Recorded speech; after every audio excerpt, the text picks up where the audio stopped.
আসছি একটা দোকানে, দেখেন এখানে বাঁশের অনেক অনেক জিনিস আছে। তো এই জিনিসটার সাথে একটু পরিচয় করিয়ে দেবো। দেখেন এটা দিয়ে হচ্ছে মাছ ধরে, ঠিক আছে? এইভাবে করে গিয়ে এইভাবে করে মাছ ধরে এটা দিয়ে। তারপরে আরো আছে হচ্ছে এইটাকে কি বলে? এটা হচ্ছে খেচি। হ্যাঁ, এটার নাম হচ্ছে খেচি। তারপরে আরো একটা নতুন মাছ ধরার জিনিস এটা হচ্ছে পোলো। হ্যাঁ, যেখানে মাছ আছে এই যে এভাবে করে দিয়ে দিয়ে এটা মাছ ধরা হয় এবং ভিতরে মাছগুলো ঢুকে যায় এবং এই যে গর্ত আছে একটা, এই গর্ত দিয়ে হাত দিয়ে মাছগুলো ধরে ফেলা হয়।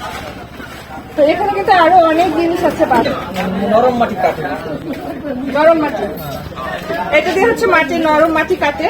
এটা আমার কাছে খুব আমার ভাই। ও ভাই, আচ্ছা তাহলে আমি ভাই বলি। আচ্ছা,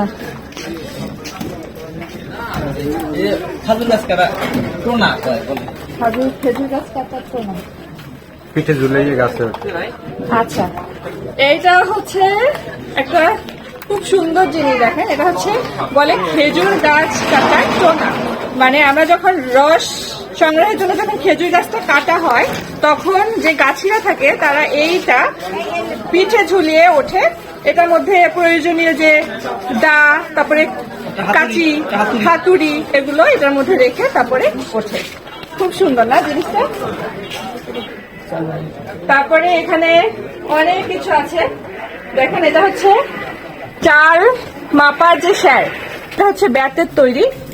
তো খুব সুন্দর জিনিসটা, ইউনিক। হ্যাঁ, খুব ইউনিক। এটা কিন্তু এখানে খুব ঐতিহ্যবাহী জিনিস।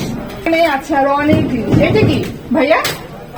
পালা, চাল ধান মাপ, চাল মাপ, ধান মাপের চালু পালা। ও, এটা বেতের পালা। ব্যাটের পালা না? তো পালাটা লাগাইতে হবে না? হ্যাঁ, দাঁড় দিয়ে লাগাইতে হবে। আর লাগানো আছে। ও, এটা হচ্ছে আছে মাছ ব্যবসা করে যারা। জি জি, টোবা, এটার মধ্যে মাছ বিক্রি করে বাজারে নিয়ে আসে, গ্রাম থেকে ধরে বাজারে নিয়ে আসে।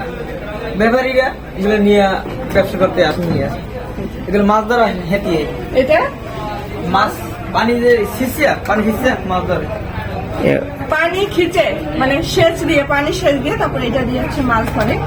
খুব সুন্দর লাগে। আসলে ইচ্ছা করছে সব কিনে নিয়ে যাই, কিন্তু অনেক দূর থেকে আসছি, নিতে পারবো কিনা জানি না। আঙ্কুরে বলে, আঙ্কুরা বলে এটাকে। এটা দিয়ে হাঁস মুরগি বাঁধা হয় আর কি না? হাঁস মুরগি বাঁধা হয় এটা দিয়ে, আঙ্কুরা বলে এটাকে আমাদের এই গ্রামের ভাষায়।